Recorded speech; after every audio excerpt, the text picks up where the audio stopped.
questa giornata storica per Musile lei l'ha commentata come un tributo doveroso a una città. Secondo l'organismo che rappresenta, cosa significa il passaggio da comune a città?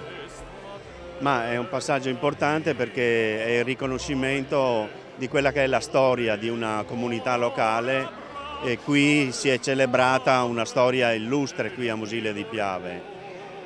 Qui si è celebrata la difesa dell'Italia, la resurrezione dell'Italia dalla Prima Guerra Mondiale, per cui è un riconoscimento che era dovuto, forse doveva avvenire anche prima. Una giornata emozionante, è stato soprattutto emozionante vedere tutti questi ragazzi che abbiamo fortemente voluto qui con noi, perché in realtà, come ho detto prima, il titolo viene conferito a loro. Sono loro che dovranno esserne orgogliosi e soprattutto portarlo nel cuore. Una giornata strepitosa, è stata a tratti emozionante anche perché il percorso per ottenere il titolo è stato lungo e travagliato. Il titolo viene concesso solo se vi è dimostrazione di poterlo meritare, quindi di avere dei requisiti sia storici sia diciamo di onore per poterlo portare. Quindi un iter durato 2 anni e che finalmente oggi ha visto la conclusione.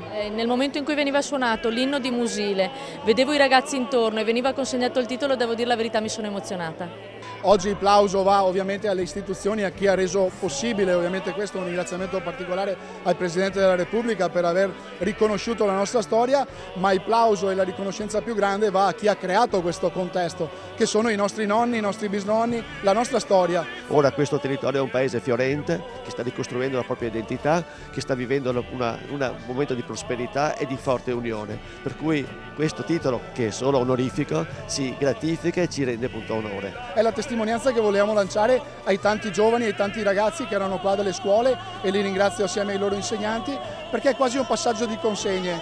Oggi abbiamo città di Musile, abbiamo un bene prezioso, abbiamo una grande comunità, custoditelo come un bene prezioso.